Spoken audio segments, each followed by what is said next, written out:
You're watching the Wrestling Nerd Broadcast. Now here's your hosts, Tom, Nick, and Dave. It's you, it's me, it's N.R.D. It's you, it's me, it's N.R.D. Uh-huh.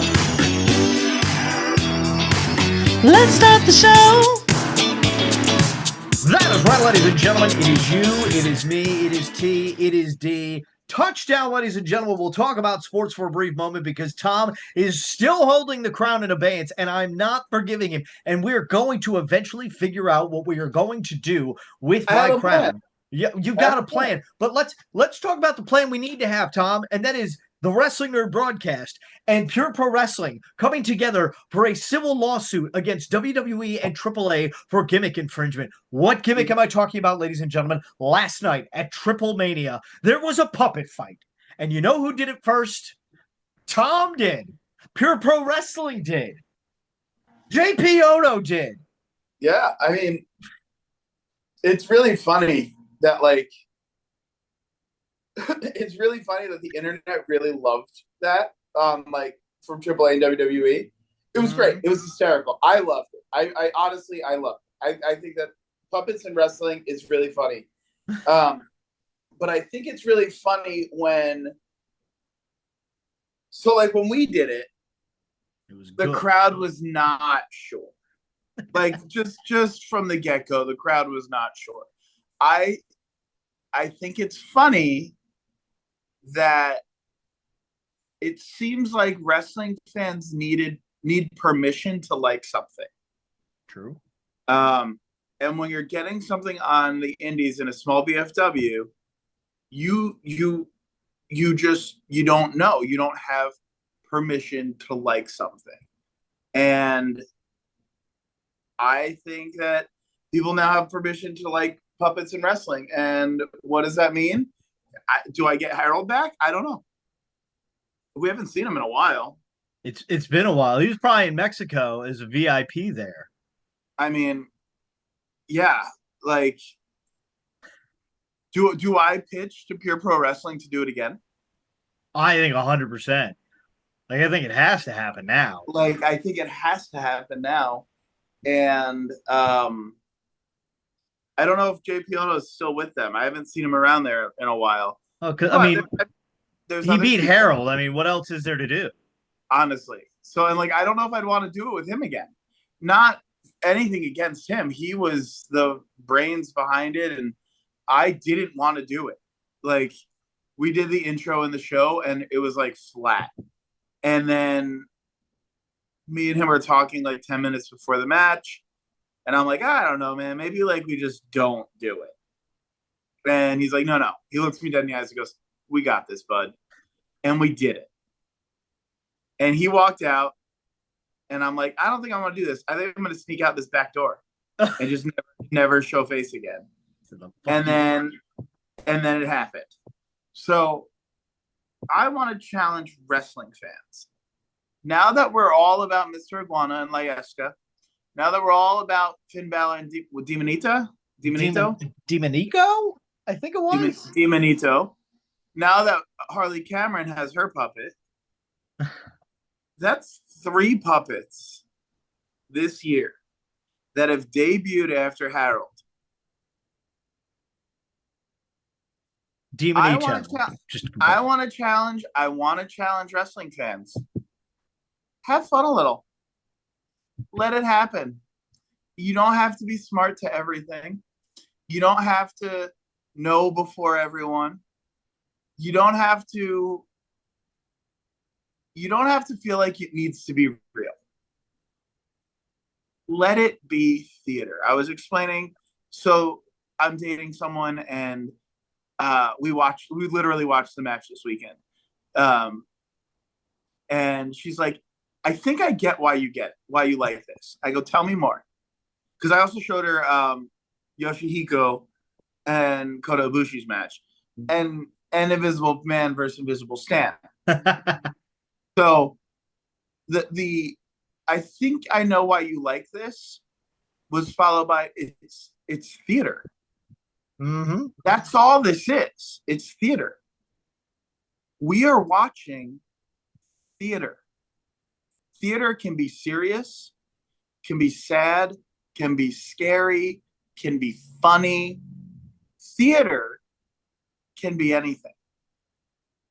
So if you have shit about wrestling, just realize you're a fucking theater kid. I would like to point out a few things of note, and that is the fact that as soon as Finn Balor whipped it out at TripleMania, the puppet, ladies and gentlemen, Finn Balor Demonito replica plush puppet went up for sale on WWE Shop, and the price tag $99.99, $100 for the demon puppet. No. Yes. Or four payments of $26 with zip. So yeah, that's a thing. That's terrible. More importantly, I would like to just point out, folks, if you want to rewatch Harold's in-ring debut with Pure Pro Wrestling, go back. We'll link it in the comments. Episode 175, Harold makes his in-ring debut for Pure Pro Wrestling. We did a whole watch along with it. It is one of the most laugh out loud episodes we've ever done. It's fantastic. Yeah. We reposted Pure Pro Wrestling's post from a year ago when this happened. If you want just like the highlights of it, it is fantastic. Their post got reposted a lot. I was getting tagged in a lot it did. of stuff. Yes, it did. Well, I'd like to say this. I woke up this morning, and I immediately said, you know what? I got to find Pure Pro Wrestling's post and say like we did it first. And then they liked it, and then they made their post. I'm like, oh, I wonder if I kind of reminded them, like, yo, you've done this before. No. They were some of them were posting about it last night. Like some of the guys were like, "Oh, puppet wrestling, that looks holy familiar." Shit! Remember that thing we thought was stupid last year? We're ahead of the curve. I don't think this is the awesome thing about Pure Pro Wrestling, and I'm sad I missed. They were literally in town Friday, and I missed it. They didn't think it was stupid. Huh. They thought this is fun. That's what wrestling is. They're for the kids. Pure Pro Wrestling is a kid-friendly atmosphere. And it doesn't get better than two puppets wrestling. You want to know what's not kid-friendly? The rant we went on last week about Tony Jones. Fucking Tony Jones. Tony Jones, who I've had some communication with, ladies and gentlemen. Let me just say this. Tony Jones is a very busy man, and we are trying to accommodate his schedule to have him on the broadcast. I'm not trying to accommodate shit. We're working on it. So just putting that out into the future. But in addition to Tony Jones getting a micro brawler, and I'm upset because my Chris Van Vliet micro brawler hasn't come in, we have to give a shout out to friend of the broadcast, Leo Sparrow, for getting his own micro brawler. Now, here's the thing. There's two versions of it, and I don't know if one is dubbed a chase or not. He has not marked it. No. But you do save money if you buy both. You save I think it's like $15. Was it? Because I saw, I'm going to look Maybe it up it's right 10. I don't know. What's that? You save money if you buy the 2-pack. They look great. They look fantastic. They look great. It's just showing more and more what they could do. Yep. With micro brawlers. So just looking at they are available right now on leosparrow.com. You go to the merchandise tab, and so his brawlers are for sale $19.99 a piece. This does not include shipping, or you can get a bundle of two, $36.99. So you save $5 roughly. That's not bad. I thought it was more. But hey, you buy both, you save a little. So yeah, and one is not deemed a chase. I'd say they're both worth it. I mean, for $36, get two brawlers. Why not?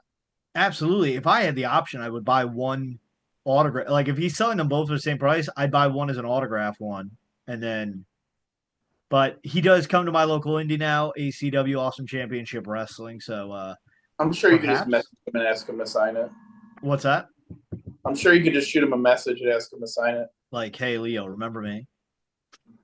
He was a good dude. He was very fun on the show. He was fantastic. And also, I'm going to spin this back because, ladies and gentlemen, a lot of you may remember Leo Sparrow that he did in a squash match against Omos. And Omos made his grand return to WWE screens last night at TripleMania, going head to toe, quite literally, with Microman. We got to talk about TripleMania. TripleMania, folks, for those of you who don't know, TripleMania is AAA's version of WrestleMania, in case name didn't give away. And I'll say this. I went in knowing very little about what's going on in AAA. Like, I knew a couple of the key players. Yeah. And I just went in prepared to have fun. No investment. Like, Lola Vice is nice to look at. We're here for Mr. Iguana. Vikingo's always really cool. I want to see a ride if he wins. Everything else was so much fun. Their 14-man Rumble thing with the pinfall and submissions being a way to eliminate someone. Brilliant. Brilliant. And Microman eliminated Otis. He did. Microman like, oh, no. fit inside of Otis's thigh. Yeah, it was amazing watching. It was adorable watching him like try and protect him. And also just kudos to the camera work of when like Microman goes up to Omos, just like taps him on the calf, and then just like Omos turns around where nothing. And it's just like, whoa. Nothing. It was this version, it was this generation's version of Hogan and Andre, quite honestly, but better. What I liked about that Rumble was there was a lot of like legends that were there. Mm-hmm. And the crowd, I mean, that might have been the hottest the crowd was. Like, I fell asleep before the main event. Oh, then you missed when they were really hot. Holy shit. Yeah. Okay. So I fell asleep during the main event. I'll watch it. I plan on watching it. That Mexican crowd, that is a market that American wrestling needs to tap into more. WWE's onto something. And I know AEW's got the CMLL deal, but like, run a show of your promotion there. Yeah.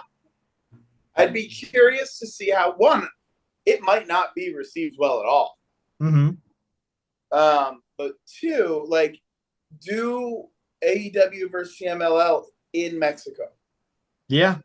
But like not like Worlds Collide, like AEW versus CMLL.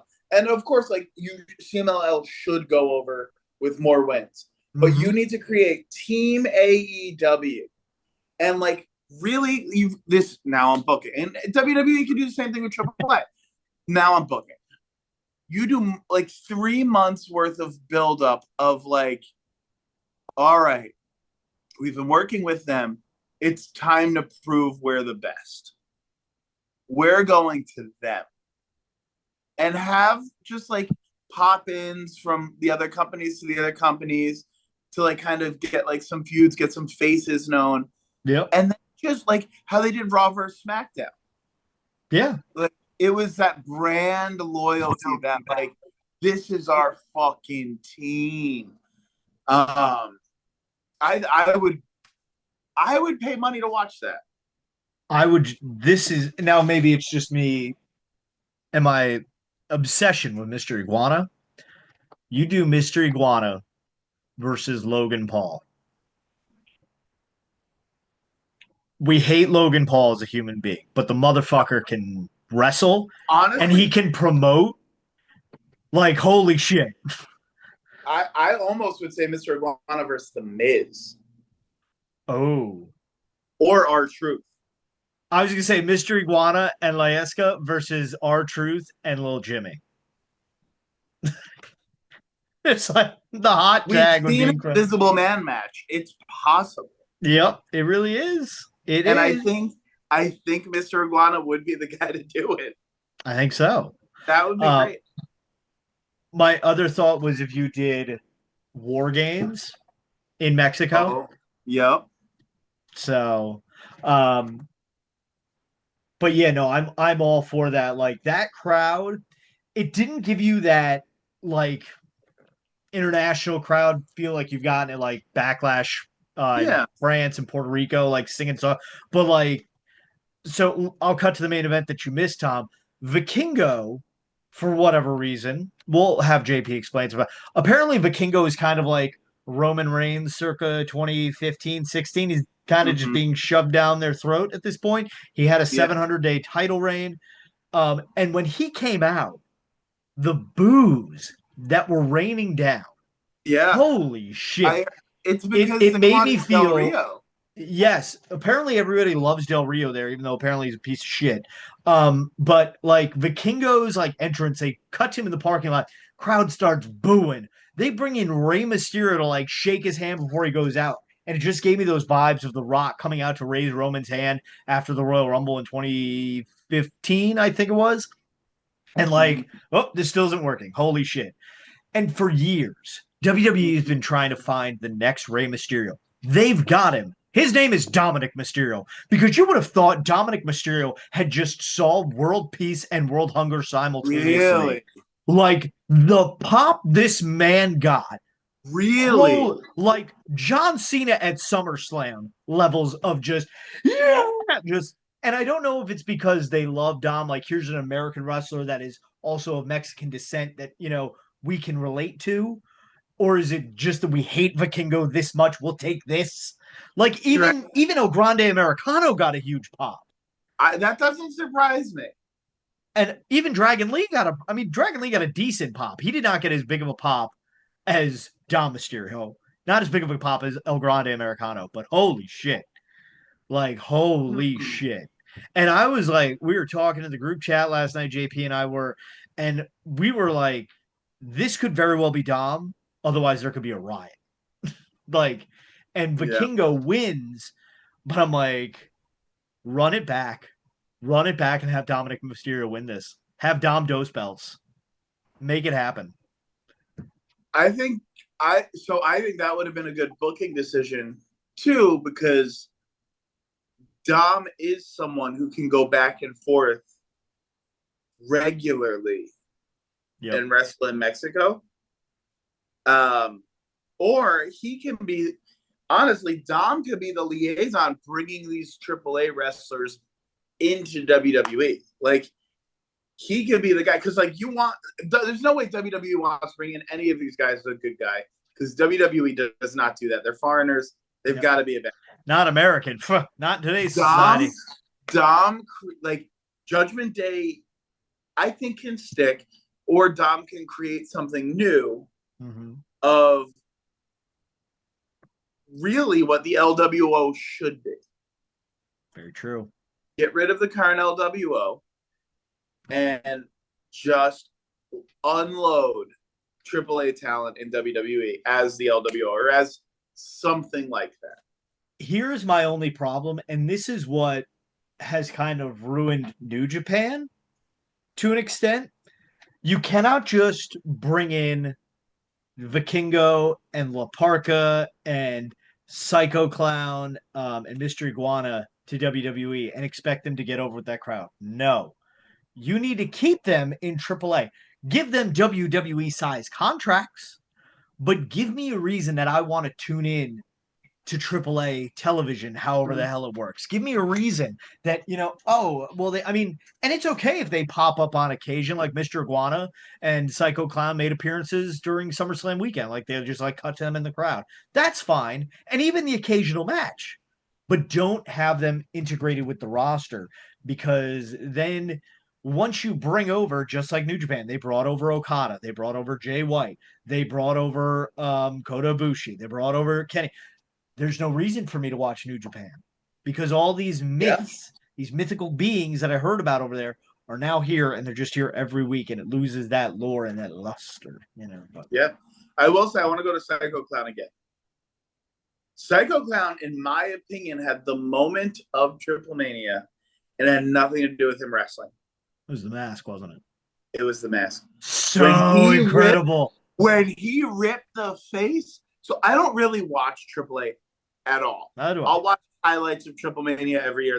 That's literally it. When Psycho Clown ripped that mask off, and it ripped the face off, and it had the bloody face with the WWE logo and AAA logo. The logos I could have done without. Yeah. But I don't know if he does this often or if this is like a fucking thing. I think I saw him doing something else, but God, so cool. That was I'm like, oh my God, is he ripping his mask off? Is he ripping his mask off? No, he's exposing his mask. It's so cool. That It was really cool. I've never wanted a Psycho Clown mask because I think his gimmick's stupid. I don't need a crazy clown getting all crazy on me. But if I can get a mask that fucking rips down, that I can display that the face is hanging off. Yep. Done. So it was so cool. It really was. Like, this was 3 hours of just fun wrestling that I just enjoyed. And it was good wrestling. Yeah. Like, the only botch was, I believe it was in the main event. They did a move on the commentary desk and the commentary went out. But it just kind of allowed you to almost kind of have that in arena feeling. I'm not mad about that. Neither am I. Because the commentary team was okay, but I didn't need Conan asking JBL, tell them about that experience you had in Tijuana back in, and I'm like, I don't know it. I don't like Conan. He bothers me. I thought he was the epitome of cool back in the day. Yeah, but not anymore. Yeah. Here's Corey Graves. I've got to give major props to. Fantastic. On commentary, he did a great job explaining things to us because we don't know. They understood how many first-time viewers there were. Yeah, and I know like myth and legend of lucha libre, and like I've watched documentaries, so like I know like how back in the day things were to now, and like the Exoticos, Pimpinella, like the fact that people had no idea what an Exotico was, and you have a man coming out in drag, and people like, whoa, what is this? And that the absolute pop. That Pimpinella. Pop. I mean, Pimpinella is. I looked it up. Hold on. Debuted 10 days after I was born. Damn. That bitch looks good. Yeah, like, shit. Debuted June 15th, 1988. That's crazy. But like, I feel old. You know, you have, I can't remember the word, but it's the Exoticos and the other ones. Hello, queer friends. I'm going to pay more attention to the queer icons of wrestling. Technicos, Exoticos and Technicos. The Exoticos, this like flamboyance, this femininity, and also kicking ass. Yeah, is so good. Like I saw someone on social media, I don't know what platform, was like, "Yeah, assholes, it's 2025. Fucking Google it." Yep. Like that was the tweet. I'm gonna say tweet. That was the tweet. It's 2025, assholes. Google it. Like, this is not something new. Mm-mm. And we had Gold Dust. Yeah. Like, we have had this flamboyant man. We had fucking Tyler Breeze and what's his face? This fucking Fandango. Yes. And Breezango. Like this like playful femininity that would come out, but like incredible wrestling. So it's possible. It's not new. Drag queens are incredible. Drag is for the community. Fuck you, fight me if you disagree. I don't care. Come find me. I'm in Holland, Michigan. You'll find. It's not hard to find me here. Mm-hmm. The fact that Mexico, a highly Catholic country, has Exoticos, and that pop Pimpinella got was earth moving. Mm-hmm. That's so good.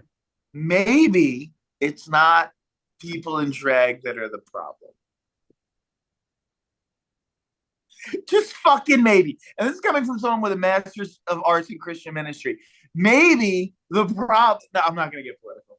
Maybe the problem is the people in the fucking church not getting checked and just using their power and abusing their power and taking advantage and hurting people. Maybe that's the fucking problem, not the drag queens. Okay, back to wrestling. Omos should have gotten thrown out by Microman. 100%. Just like 100%. He should have like tipped and then just gets under his boot and goes whip. Yeah, like so comedic. Yep. Because I like the end of the match. It could have gone anyway. La Parka, Omos. It could have been Microman on the apron, and like you said, just like Omos goes to step on him. Yep. And he just goes yoink. Or you know what would have been funny? Just loses his balance. I believe it's both feet have to hit the floor, right? Mm-hmm. It would have been funny with Microman already on the outside. Omos gets tossed over, but his foot lands on Microman, keeping it up, and he just somehow like gets back in the ring. Boom. So it just that match was incredible. That match made my weekend. I had a lot of fun. Also, main event, folks. Just because, go watch it. It was fucking cinema. I learned one big life lesson, and that is don't piss off AJ Styles, because this man has literally traveled to Australia and Mexico to fuck people over who have pissed him off.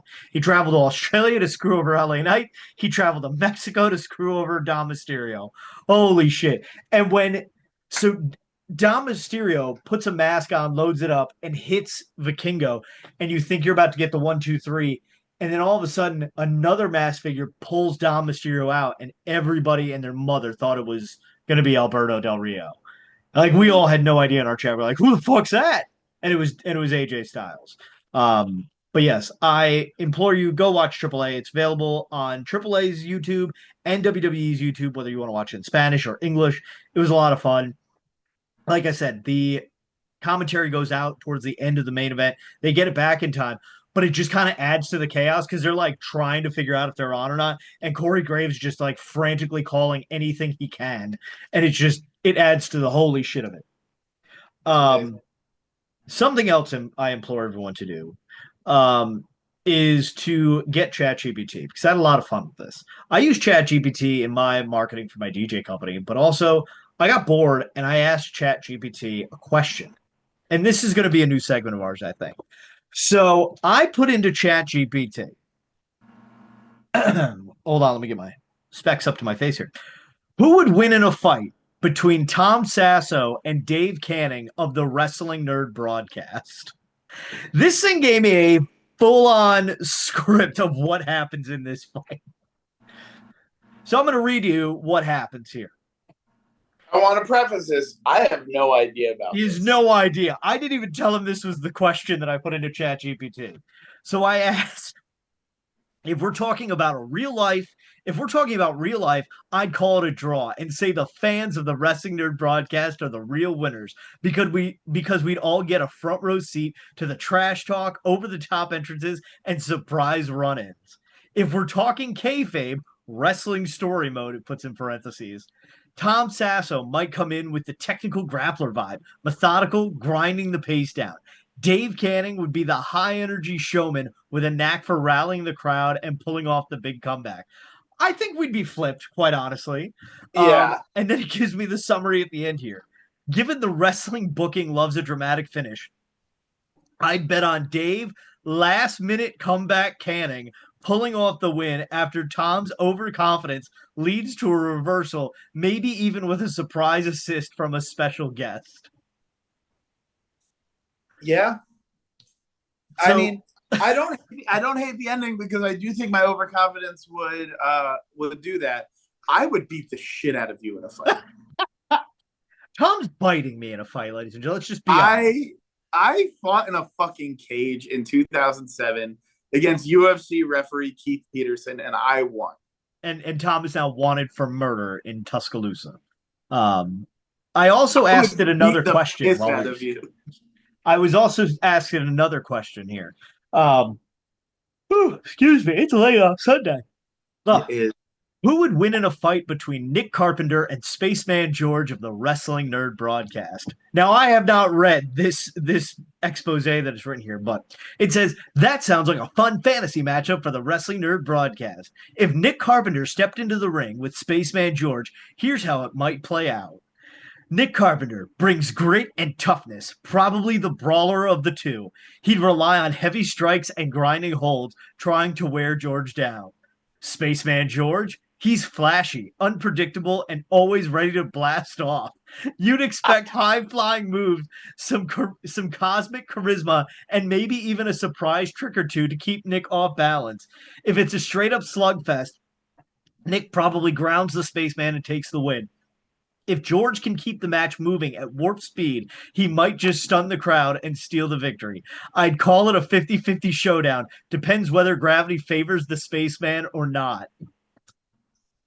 Oh my God. We need to utilize ChatGPT more. Who else? I think we got to throw Harold and Gerald here. Harold the Puppet versus Gerald Zupube versus his French evil brother. Wait, we can't blow our load all on 1 week. Should we wait then? Let's wait. Okay. Ladies and gentlemen. And here, how about this? If it's good, and I mean, like, it's got to take me away, I'll have Harold read it. Put it in the comments, ladies and gentlemen, who you want us to see fight via ChatGPT. Put it in the comments. It's Harold versus someone, one of us, one of our patrons, who a real wrestler. Who cares? Tony Jones. Harold versus and give a match stipulation. Ooh, I think that's a good teaser for next week, Tom. Fantastic. That's how you ended up. If ChatGPT does it well, I will find Harold. I have no fucking clue where I put him. I will find Harold, and I will do it a dramatic reading. Oh, I'm excited for this. I'm excited. So stay tuned next week, ladies and gentlemen. It could be Harold versus you. It could be Harold versus Mr. Iguana. It could be Harold versus Tony Jones. Who knows? We're going to find out next week on the Wrestling NRD Broadcast when we have ChatGPT answer our questions. So, ladies and gentlemen, on behalf of the Wrestling NRD Broadcast, I have been the future king of the nerds, DaveCTheVoice. Tom says hi, Sasso. Nick Carpenter's somewhere running AquaCare pool service. He's a busy man. He's got 2 kids. So until next time, ladies and gentlemen, don't forget, like the video, subscribe, check us out on social media. And of course, until next time, don't forget to tell your mother you love her every day because like Kevin Durant said, Mom, you're the real MVP. Good night, everyone, and God bless America. Don't forget, until next time, Tony Jones, I'm fucking coming for you, pal. I don't know if you know anything about this show. Or me specifically, but I'm tall. I wear glasses. I don't know who the fuck you think you are, Tony Jones. Tony Jones. You wish you were Tom Jones. It's not unusual to be loved by anyone. You know what it is unusual, Tony Jones? For a piece of shit like you thinking you wear glasses and you're tall, trying to come in the pro wrestling world. Tony Jones. Tony Jones.